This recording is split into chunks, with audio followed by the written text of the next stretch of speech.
ನಿನಗೆ sex education ಬಗ್ಗೆ ಗೊತ್ತಾ? ಹೌದು, ಸ್ಕೂಲಲ್ಲಿ ಹೇಳ್ಕೊಟ್ಟಿದ್ರು. ಸರಿ, ಸೆಕ್ಸ್ ಎಡ್ಯುಕೇಶನ್ ಅಂದ್ರೆ ಏನು? ಯಾವಾಗ ನಾವು ಇದ್ರ ಬಗ್ಗೆ ಮಾತಾಡ್ತೀವಲ್ಲ, ಸೆಕ್ಸ್ ಎಡ್ಯುಕೇಶನ್ ಬಗ್ಗೆ, ಜನಗಳು ದೇ ಥಿಂಕ್ ದಟ್ ನೀನ್ ಯಾವ್ದೋ ಟಾಪಿಕ್ ಬಗ್ಗೆ ಮಾತಾಡ್ತಾ ಇದ್ಯಾ ವಿಚ್ ಯು ಶುಡ್ ನಾಟ್. ಈ ಟಾಪಿಕ್ ಬಗ್ಗೆ ಮಾತಾಡ್ತಾ ಇದ್ದಂಗೆ they feel very uncomfortable. They will be like, ಗುರು ಏನ್ ಮಾತಾಡ್ತಾ ಇದೀಯಾ, ಇಷ್ಟು ಓಪನ್ ಆಗಿ ನೀನ್ ಹೇಗ್ ಮಾತಾಡ್ತೀಯ ಅದ್ರ ಬಗ್ಗೆ? ಶರೀರ ಆತರ ಒಂದು ಎನ್ವೈರನ್ಮೆಂಟ್ ಕ್ರಿಯೇಟ್ ಮಾಡ್ಬಿಡ್ತಾರೆ. Basically educating about sex is necessary. Sex education ಏನು ಅಂದ್ರೆ ನಮ್ ಬಾಡಿ ಬಗ್ಗೆ ನಾವು ಅರ್ಥ ಮಾಡ್ಕೊಳ್ಳೋದು, ಆಪೋಸಿಟ್ ಜೆಂಡರ್ ನ ರೆಸ್ಪೆಕ್ಟ್ ಮಾಡೋದು, ಒಂದು ಹೆಲ್ದಿ ರಿಲೇಶನ್ಶಿಪ್ ನ ಬಿಲ್ಡ್ ಮಾಡೋದು. ಸೆಕ್ಸ್ ಎಡ್ಯುಕೇಶನ್ ಅನ್ನೋದು ಒಂದು ಲರ್ನಿಂಗ್ ಪ್ರೊಸೆಸ್. ನಾವು ನಮ್ ಬಾಡಿ ಬಗ್ಗೆ ಕಲಿತೀವಿ, ಪ್ಯೂಬರ್ಟಿ ಬಗ್ಗೆ ಕಲಿತೀವಿ, ಪ್ರೆಗ್ನೆನ್ಸಿ ಬಗ್ಗೆ ಕಲಿತೀವಿ, ರೀಪ್ರೊಡಕ್ಷನ್ ಬಗ್ಗೆ ಕಲಿತೀವಿ, ರಿಲೇಶನ್ಶಿಪ್ ಬಗ್ಗೆ ಕಲಿತೀವಿ, ಕನ್ಸೆಂಟ್ ಬಗ್ಗೆ ಕಲಿತೀವಿ, ಅಂಡ್ ಸೆಕ್ಸುವಲ್ ಹೆಲ್ತ್ ಬಗ್ಗೆ ಕಲಿತೀವಿ. ಒಬ್ಬ ಹ್ಯೂಮನ್ ಬಾಡಿ ಪ್ಯೂಬರ್ಟಿ ಹಿಟ್ ಮಾಡಿದಾದ್ಮೇಲೆ ಹೇಗೆ ಚೇಂಜ್ ಆಗುತ್ತೆ ಅನ್ನೋದು ಕಲಿತೀವಿ. ಪ್ರೆಗ್ನೆನ್ಸಿ ಹೇಗಾಗುತ್ತೆ, ಹೇಗೆ ಹೆಲ್ದಿ ಮತ್ತೆ ರೆಸ್ಪೆಕ್ಟ್ಫುಲ್ ರಿಲೇಶನ್ಶಿಪ್ ಕಟ್ಕೋಬೇಕು, ಕನ್ಸೆಂಟ್ ಯಾಕೆ ಎಸೆನ್ಷಿಯಲ್, ಅಂಡ್ ಹೇಗೆ ಸೆಕ್ಷುವಲ್ ಟ್ರಾನ್ಸ್ಮಿಟೆಡ್ ಇನ್ಫೆಕ್ಷನ್ಸ್ ಇಂದ ಸೇಫ್ ಆಗಿರೋದು, ಇದೆಲ್ಲದ್ರ ಬಗ್ಗೆನೂ ಕಲಿತೀವಿ. ಬ್ರೋ, ಪ್ಯೂಬರ್ಟಿ ಅನ್ನೋದು ಒಂದು ನ್ಯಾಚುರಲ್ ಪ್ರೊಸೆಸ್. ಪ್ಯೂಬರ್ಟಿ ಆದಾಗ ಬಾಡಿ ಮೆಚ್ಯೂರ್ ಆಗುತ್ತೆ. ಒಬ್ಬ ಹುಡುಗ ಅವನು ಮೆಚ್ಯೂರ್ ಆದಾಗ ಅವನ ವಾಯ್ಸ್ ಚೇಂಜ್ ಆಗುತ್ತೆ, ಅವನ ವಾಯ್ಸ್ ಡೀಪ್ ಆಗುತ್ತೆ, ಮತ್ತೆ ಫೇಶಿಯಲ್ ಹೇರ್ ಜಾಸ್ತಿ ಆಗುತ್ತೆ, ಮಸಲ್ ಡೆವಲಪ್ ಆಗುತ್ತೆ ಬ್ರೋ. ಅದೇ ಒಂದು ಗರ್ಲ್ ಬಾಡಿ ಮೆಚ್ಯೂರ್ ಆದಾಗ ಬ್ರೋ ಬ್ರೆಸ್ಟ್ ಡೆವಲಪ್ ಆಗುತ್ತೆ, ಮೆನ್ಸ್ಟ್ರೇಷನ್ ಸ್ಟಾರ್ಟ್ ಆಗುತ್ತೆ, ಮತ್ತೆ ಆ ಹುಡುಗಿಯ ಬಾಡಿ ಶೇಪ್ ಚೇಂಜ್ ಆಗುತ್ತೆ ಬ್ರೋ. ಈಗ ಒಂದು ಹುಡುಗಿ ಹೇಗೆ ಪ್ರೆಗ್ನೆಂಟ್ ಆಗ್ತಾಳೆ? ಒಂದು fertilise sperm cell egg cell ಒಳಗಡೆ ಸೇರ್ಕೊಂಡು ಡೆವಲಪ್ ಆಗೋದಕ್ಕೆ ಸ್ಟಾರ್ಟ್ ಆದಾಗ ಯೂಟ್ರಸ್ ಅಲ್ಲಿ 9 ತಿಂಗಳಲ್ಲಿ ಒಂದು ಹೊಸ ಜೀವ ಹುಟ್ಟುತ್ತೆ. ಹೀಗೇನೆ ಒಂದು ಹುಡುಗಿ ಪ್ರೆಗ್ನೆಂಟ್ ಆಗೋದು. ಬಯೋಲಜಿಯಲ್ಲಿ ರೀಪ್ರೊಡಕ್ಷನ್ ತುಂಬಾ ಇಂಪಾರ್ಟೆಂಟ್ ಪಾರ್ಟ್. ಯಾಕಂದ್ರೆ ನಾವು ಅರ್ಥ ಮಾಡ್ಕೊಬೇಕು ಒಂದು ಹೊಸ ಜೀವ ಹೇಗೆ ಹುಟ್ಟುತ್ತೆ ಅಂತ.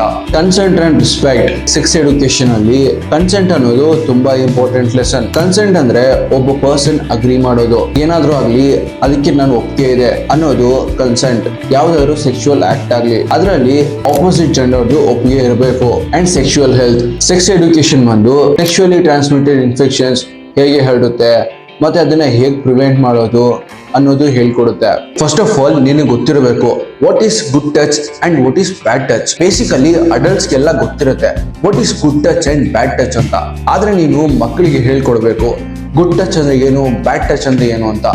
ಬ್ರೋ, ಪಾರ್ನ್ ಅಂದ್ರೆ ಏನು? ಪಾರ್ನೋಗ್ರಫಿನ ಶಾರ್ಟ್ ಆಗಿ ಪಾರ್ನ್ ಅಂತ ಕರೀತಾರೆ. ಪಾರ್ನ್ ಅನ್ನೋದು ಮೆಟೀರಿಯಲ್, ವಿಡಿಯೋಸ್, ಇಮೇಜಸ್, ಸ್ಟೋರೀಸ್ ಮತ್ತೆ ಆಡಿಯೋಸ್. ಬೇಸಿಕಲಿ ಈ ಕಂಟೆಂಟ್ ನ ಕ್ರಿಯೇಟ್ ಮಾಡೋದು ಸೆಕ್ಸ್ ಅಲ್ಲಿ ಜನಗಳ ಇಂಟ್ರೆಸ್ಟ್ ನ ಇನ್ಕ್ರೀಸ್ ಮಾಡೋದಕ್ಕೆ. Alloys, what is difference between sex education and porn? ಈಗ ಸೆಕ್ಸ್ ಎಡ್ಯುಕೇಶನ್ ನಮ್ ಬಾಡಿ ಬಗ್ಗೆ ಹೇಳ್ಕೊಡುತ್ತೆ, ರೀಪ್ರೊಡಕ್ಷನ್ ಬಗ್ಗೆ ಹೇಳ್ಕೊಡುತ್ತೆ, ಅಂಡ್ ಕನ್ಸೆಂಟ್ ಬಗ್ಗೆ ಹೇಳ್ಕೊಡುತ್ತೆ, ರಿಲೇಶನ್ಶಿಪ್ ಬಗ್ಗೆ ಹೇಳ್ಕೊಡುತ್ತೆ, ಅಂಡ್ ಸೆಕ್ಸುವಲ್ ಹೆಲ್ತ್ ಬಗ್ಗೆ ಹೇಳ್ಕೊಡುತ್ತೆ. ಅದೇನೆ ಅಡಲ್ಟ್ ಕಾಂಟೆಂಟ್ ನ ಕ್ರಿಯೇಟ್ ಮಾಡೋದೇ ಎಂಟರ್ಟೈನ್ಮೆಂಟ್ ಗೋಸ್ಕರ ಅಂಡ್ ಫ್ಯಾಕ್ಚುಯಲ್ ಇನ್ಫಾರ್ಮೇಶನ್ ಇಟ್ಕೊಂಡು ಸೆಕ್ಸ್ ಬಗ್ಗೆ ಎಜುಕೇಟ್ ಮಾಡ್ತಾರೆ. ಅದೇನೆ ಅಡಲ್ಟ್ ಕಾಂಟೆಂಟ್ ಸ್ಕ್ರಿಪ್ಟೆಡ್ ಆಗಿರುತ್ತೆ, ಅದನ್ನ ಎಕ್ಸಾಜರೇಟ್ ಮಾಡಿ ತೋರಿಸ್ತಾರೆ ಅಂಡ್ ಅದರಲ್ಲಿ ರಿಯಲ್ ಲೈಫ್ ಅಕ್ಯುರೇಟ್ ರೆಪ್ರೆಸೆಂಟೇಷನ್ ಇರಲ್ಲ. ಸೆಕ್ಸ್ ಅಲ್ಲಿ ಒಂದು ಪ್ರಾಪರ್ ಕಮ್ಯುನಿಕೇಶನ್ ಇರುತ್ತೆ, ಒಂದು ಡಿಸಿಷನ್ ಇರುತ್ತೆ. ಅದೇನೆ ಅಡಲ್ಟ್ ಕಾಂಟೆಂಟ್ ಫ್ಯಾಂಟಸಿ ಮೇಲೆ ಫೋಕಸ್ ಮಾಡುತ್ತೆ. ಯಾವಾಗಾದ್ರೂ ನೀವು ಅಡಲ್ಟ್ ವೆಬ್ಸೈಟ್ ಗೆ ಹೋಗಿ ಅಲ್ಲಿ ಯಾವ್ದಾದ್ರು ವಿಡಿಯೋ ಪ್ಲೇ ಮಾಡಿದ್ರೆ ನೀವು ಅಬ್ಸರ್ವ್ ಮಾಡಿರ್ತೀರಾ, ಆ ವಿಡಿಯೋಲಿ ಪರ್ಫಾರ್ಮ್ ಮಾಡ್ತಾರೋ ಪರ್ಫಾರ್ಮರ್ಸ್ ಅವ್ರ ಮಧ್ಯದಲ್ಲಿ ಪ್ರಾಪರ್ ಕನ್ಸೆಂಟ್ ಇರೋದಿಲ್ಲ. ಆ ಹೆಸರು ಹೇಳೋ ಪ್ರಕಾರ ಅಡಲ್ಟ್ ಕಾಂಟೆಂಟ್ ನ ಕ್ರಿಯೇಟ್ ಮಾಡೋದೇ ಅಡಲ್ಟ್ಸ್ ಗೋಸ್ಕರ. ಯಾರು ಹೆಲ್ದಿ ರಿಲೇಶನ್ಶಿಪ್ ನ ಮೇಂಟೈನ್ ಮಾಡ್ಬೇಕು ಅನ್ಕೊಂಡಿರ್ತಾರೋ ಅವರು ಈ ಕಾಂಟೆಂಟ್ ನ ಕನ್ಸ್ಯೂಮ್ ಮಾಡಿದ್ರೆ ಕಷ್ಟ ಆಗುತ್ತೆ. ಹಾಲಿವುಡ್ ಮತ್ತೆ ಬಾಲಿವುಡ್ ಏನಿದೆ ಅದು ಒಂಥರ ಫಿಲ್ಮ್ ಇಂಡಸ್ಟ್ರಿ ತಾನೆ. ಅದೇ ತರ ಅಡಲ್ಟ್ ಇಂಡಸ್ಟ್ರಿ ಕೂಡ ಒಂದು ಫಿಲ್ಮ್ ಇಂಡಸ್ಟ್ರಿ. ಇಲ್ಲಿ ಎಲ್ಲರಿಗೂ ಪಾರ್ನ್ ಬಗ್ಗೆ ಗೊತ್ತಿದೆ, ಎಲ್ಲರೂ ಈ ಕಾಂಟೆಂಟ್ ನ ನೋಡ್ತಾರೆ. ಪ್ರತಿದಿನ ಈ ಅಡಲ್ಟ್ ವೆಬ್ಸೈಟ್ಸ್ ನ ಎಷ್ಟು ಜನ ವಿಸಿಟ್ ಮಾಡ್ತಾರೆ ಅಂತ ಗೊತ್ತಾ? ಓಕೆ, ನಾನು ಹೇಳ್ತೀನಿ. 115 ಮಿಲಿಯನ್ ಇಂದ 130 ಮಿಲಿಯನ್ ಪ್ರತಿದಿನ ಅಡಲ್ಟ್ ವೆಬ್ಸೈಟ್ಸ್ ಮೇಲೆ ಎಷ್ಟು ಟ್ರಾಫಿಕ್ ಬರುತ್ತೆ. For example, one of the most famous site ಕಾನ್ಹಬ್, ಅವರು ಒಂದು ರಿಪೋರ್ಟರ್ ಹೇಳ್ತಾರೆ ಪ್ರತಿದಿನ 100 ಮಿಲಿಯನ್ ಜನಗಳು ನಮ್ ಸೈಟ್ ಮೇಲೆ ಬರ್ತಾರೆ ಅಂತ. ಇವಾಗ ನೀನ್ ನನ್ನ ಜೊತೆ ಶೂಟ್ ಮಾಡ್ತಾ ಇದೆಯಲ್ಲ, ಇವಾಗ ಆಡಿಯನ್ಸ್ ಏನು ನಮ್ ವಿಡಿಯೋನ ನೋಡ್ತಾ ಇದ್ದಾರೆ. ಈ ಸೆಕೆಂಡ್ 28,000 ಜನಗಳು ಅಡಲ್ಟ್ ಕಾಂಟೆಂಟ್ ನ ಕನ್ಸ್ಯೂಮ್ ಮಾಡ್ತಾ ಇದ್ದಾರೆ. ಈ ಅಡಲ್ಟ್ ವೆಬ್ಸೈಟ್ಸ್ ಏನಿದೆ ಈ ವೆಬ್ಸೈಟ್ಸ್ ಫ್ರೀ ಆಗಿರಲ್ಲ. ಹೋಲ್ ಇಂಟರ್ನೆಟ್ ಅಲ್ಲಿ 12% ಬಂತು ಈ ಅಡಲ್ಟ್ ವೆಬ್ಸೈಟ್ಸ್ ಇರೋದು. ಅದು ಕಾನ್ ಹಬ್ ಆಗಿರ್ಬೋದು, ಫೇಕ್ ಟ್ಯಾಕ್ಸಿ ಆಗಿರ್ಬೋದು, ಇಲ್ಲ ಬ್ರಾಸಸ್ ಆಗಿರ್ಬೋದು. ಮತ್ತೆ ಎಲ್ಲ ಅಡಲ್ಟ್ ವೆಬ್ಸೈಟ್ಸ್ ನ ಒಂದೇ ಕಂಪ್ನಿ ರನ್ ಮಾಡ್ತಾ ಇರೋದು. ಅರ್ಲಿ 2000s ಅಲ್ಲಿ ಜನಗಳು ಸಿಡಿ ಮತ್ತೆ ಡಿವಿಡಿಸ್ ನ ಬೈ ಮಾಡ್ತಾ ಇದ್ರು ಏನಾದ್ರು ನೋಡ್ಬೇಕಂದ್ರೆ. ಆ ಟೈಮ್ ಅಲ್ಲಿ ಅಡಲ್ಟ್ ಕಾಂಟೆಂಟ್ ಡಿವಿಡಿಸ್ ನ ಒಂದೇ ಕಂಪ್ನಿ ಡಿಸ್ಟ್ರಿಬ್ಯೂಟ್ ಮಾಡ್ತಾ ಇದ್ದಿದ್ದು, ವಿವಿಡ್ ಎಂಟರ್ಟೈನ್ಮೆಂಟ್. ಅವ್ರದ್ದು ಇಯರ್ಲಿ ಇನ್ಕಮ್ ಒಂದು $100 million ಇತ್ತು ಆ ಟೈಮ್ ಅಲ್ಲಿ. ಹೀಗೇನೆ ವರ್ಷಗಳು ಕಳೀತಾ ಇಂಟರ್ನೆಟ್ ಅರ ಬಂತು. 2005 ಇಂದ 8 ಅಷ್ಟೊತ್ತಿಗೆ ಡಿವಿಡಿಸ್ ಟು ಸೇಲ್ 86% ವರೆಗೂ ಡ್ರಾಪ್ ಆಯ್ತು. ಮ್ಯಾಟ್ ಕಿಸರ್, ಸ್ಟೀಫನ್ ಮೊನೋಸ್, ಫಿರೋಸ್ ಆಂಟನ್, ಒಸೈಮ್ ಯೂಸುಫ್ ಈ 4 ಜನ ಇಂಟರ್ನೆಟ್ ಅಲ್ಲಿ ಡಿಫ್ರೆಂಟ್ ನಿಶ್ ಗಳಲ್ಲಿ ವೆಬ್ಸೈಟ್ಸ್ ನ ಕ್ರಿಯೇಟ್ ಮಾಡ್ತಾ ಇದ್ರು. ಅವರು ಅಡಲ್ಟ್ ವೆಬ್ಸೈಟ್ ನ ಕೂಡ ಕ್ರಿಯೇಟ್ ಮಾಡ್ತಾರೆ. ಅದರಲ್ಲಿ 2 ಸೆಗ್ಮೆಂಟ್ ಇಡ್ತಾರೆ, ಪೇ ಟು ಯೂಸ್ ಮತ್ತೆ ಟ್ಯೂಬ್ ಸೈಟ್ಸ್. ಟ್ಯೂಬ್ ಸೈಟ್ಸ್ ಅಂದ್ರೆ ಫ್ರೀ ಟು ಯೂಸ್.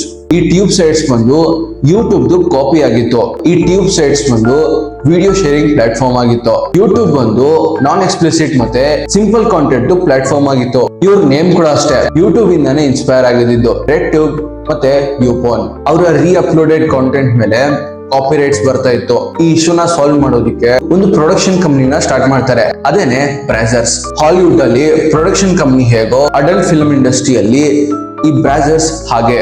ಹೀಗೇನೆ ತುಂಬಾ ಕಮ್ಮಿ ಟೈಮ್ ಅಲ್ಲಿ ಈ ಟ್ಯೂಬ್ ಸೈಟ್ಸ್ ಗೆ ತುಂಬಾ ಸಕ್ಸಸ್ ಸಿಕ್ಬಿಡುತ್ತೆ. 2006 ಅಷ್ಟೊತ್ತಿಗೆ ಈ ಎಲ್ಲಾ ಟ್ಯೂಬ್ ಸೈಟ್ಸ್ ಇಂಟರ್ನೆಟ್ ನ ಡಾಮಿನೇಟ್ ಮಾಡೋದಕ್ಕೆ ಸ್ಟಾರ್ಟ್ ಮಾಡುತ್ತೆ. ಅದೇ ವರ್ಷದಲ್ಲಿ ಮಾರ್ಟ್ ಕಿಸರ್ $3,000 ಕೊಟ್ಟು ಒಂದು ಡೊಮೈನ್ ನೇಮ್ ನ ಪರ್ಚೇಸ್ ಮಾಡ್ತಾನೆ, ಅದೇನೆ cornhub.com. 4 ವರ್ಷ ಆದ್ಮೇಲೆ ಈ ವೆಬ್ಸೈಟ್ ತುಂಬಾ ಸಕ್ಸಸ್ಫುಲ್ ಆಗಿತ್ತು. ಅದ್ರ ಜೊತೆಯಲ್ಲಿ ಟ್ಯೂಬ್ ಸೈಟ್ಸ್ ಕೂಡ ಇನ್ನೂ ಗ್ರೋ ಆಗಿತ್ತು.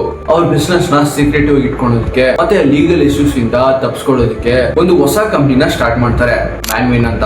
ಎಲ್ಲಾ ಟ್ಯೂಬ್ ಸೈಟ್ಸ್ ನ ಮತ್ತೆ ಎಲ್ಲಾ ವೆಬ್ಸೈಟ್ಸ್ ನ ಈ ಒಂದು ಕಂಪ್ನಿ ಅಂಡರ್ ಅಲ್ಲಿ ಇಂಪೋರ್ಟ್ ಮಾಡ್ಕೊಂಡ್ಬಿಡ್ತಾರೆ. 2010 ಅಲ್ಲಿ ಬಿಕಾಸ್ ಆಫ್ ಇಂಟರ್ನಲ್ ಕ್ಲಾಶಸ್ ಅವ್ರು ಈ ಕಂಪ್ನಿನ ಸೆಲ್ ಮಾಡ್ಬಿಡ್ತಾರೆ. ಇದನ್ನ ಒಬ್ಬ ಸಾಫ್ಟ್ವೇರ್ ಇಂಜಿನಿಯರ್ ಪರ್ಚೇಸ್ ಮಾಡ್ಕೊಂತಾನೆ, ಫೆಬೆನ್ ತಿಲ್ಮ್ಯಾನ್. ವೆಬ್ಸೈಟ್ಸ್ ಲೈಕ್ ಪ್ಲೇ ಬಾಯ್ ಮತ್ತೆ ವೆಬ್ ಕ್ಯಾಮ್ ಇವೆರಡು ಇವನ್ ಅಂಡರ್ ಅಲ್ಲೇ ಇದ್ದಿದ್ದು. ಅಂಡ್ ಅವನದೇ ಒಂದು ಸ್ವಂತ ಕಂಪ್ನಿ ಇತ್ತು, ಮ್ಯಾನ್ಸೆಫ್ ಅಂತ. ಆದ್ರೆ ಈಗ ಅವನ ಹತ್ರ ಕಾರ್ನ್ಹಬ್ ಇತ್ತು, ಬ್ರಾಸರ್ಸ್ ಇತ್ತು ಮತ್ತೆ ಎಲ್ಲಾ ಟ್ಯೂಬ್ ಸೈಟ್ಸ್ ಇತ್ತು. Means all adult content was under this man. ಯಾವ್ದಾದ್ರು ಅಡಲ್ಟ್ ಕಂಟೆಂಟ್ ಅಪ್ಲೋಡ್ ಆಗ್ತಾ ಇದ್ರೆ ಇವನ್ ಅಂಡರ್ ಅಲ್ಲೇ ಆಗೋದು. ಬೈ ಪ್ರೊಫೆಷನ್ ಅವನು ಒಬ್ಬ ಸಾಫ್ಟ್ವೇರ್ ಇಂಜಿನಿಯರ್. ಅವನು ಒಂದು ಸಾಫ್ಟ್ವೇರ್ ಕ್ರಿಯೇಟ್ ಮಾಡಿದ, NATS ಅಂತ, next generation affiliate tracking software. ಈ ವೆಬ್ಸೈಟ್ ಅಲ್ಲಿ ಅವರು ಟ್ರ್ಯಾಕ್ ಮಾಡ್ತಾ ಇದ್ರು ಅವ್ರು ಹಾಕಿರೋ ಆಡ್ಸ್ ಮತ್ತೆ ಬ್ಯಾನರ್ಸ್ ನ ಎಷ್ಟು ಜನ ಕ್ಲಿಕ್ ಮಾಡಿದ್ರು ಅಂತ.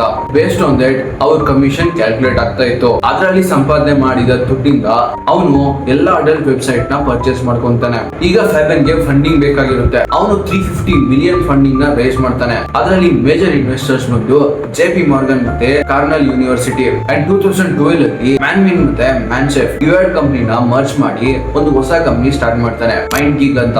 ಈಗ ಎಲ್ಲ ಅಡಲ್ಟ್ ವೆಬ್ಸೈಟ್ಸ್ ಈ ಒಂದೇ ಕಂಪ್ನಿ ಅಂಡರ್ ಅಲ್ಲಿರೋದು. ಈ ಕಂಪ್ನಿ ತನ್ನ ತಾನು ಡಿಜಿಟಲ್ ಮಾರ್ಕೆಟಿಂಗ್ ಕಂಪ್ನಿ ಅಂತ ಪ್ರೆಸೆಂಟ್ ಮಾಡುತ್ತೆ. ಅವ್ರಿಗೆಲ್ಲಾ ವೆಬ್ಸೈಟ್ಸ್ ನ ಕಂಬೈನ್ ಮಾಡಿದ್ರೆ ಅವ್ರ ಹತ್ರ ನೆಕ್ಸ್ಟ್ 170 years ಆಗೋಷ್ಟು ಕಂಟೆಂಟ್ ಇದೆ. ನಾವು the dark side of this industry. ಇಲ್ಲಿ ಹೆಸರೇ ಹೇಳ್ತಾ ಇದೆ ಅಡಲ್ಟ್ ಇಂಡಸ್ಟ್ರಿ. ಇಲ್ಲಂತೂ ಕೆಲಸ ಈಸಿ ಆಗಿರೋದಿಲ್ಲ. ಇಯರ್ 2024 ಅಡಲ್ಟ್ ಇಂಡಸ್ಟ್ರಿಗೆ ಒನ್ ಆಫ್ ದ ಸ್ಟೇಂಜ್ ಇಯರ್ ಆಗಿತ್ತು. ಟಾಪ್ ಆಕ್ಟ್ರೆಸ್ ಸೋಫಿಯಾ ಲಿಯೋನಿ 26 ವಯಸ್ಸಲ್ಲಿ ಡ್ರಗ್ ಓವರ್ಡೋಸ್ ಇಂದ ಸತ್ತೋಗ್ಬಿಡ್ತಾರೆ. ಅಂಡ್ ಎಮಿಲಿ ವಿಲಿಸ್ ಡ್ರಗ್ ಓವರ್ಡೋಸ್ ಇಂದ ಹಾಸ್ಪಿಟಲೈಸ್ ಆಗ್ತಾರೆ. ಅಂಡ್ ಲಾನಾ ರೋಡ್ಸ್ ಅವರು ಕೂಡ ಈ ಇಂಡಸ್ಟ್ರಿಯಿಂದ ರಿಟೈರ್ ಆಗಿ ಇಂಡಸ್ಟ್ರಿ ಬಗ್ಗೆ ಇರೋ ಡಾರ್ಕ್ ಸೀಕ್ರೆಟ್ಸ್ ನ ಎಕ್ಸ್ಪೋಸ್ ಮಾಡ್ತಾರೆ.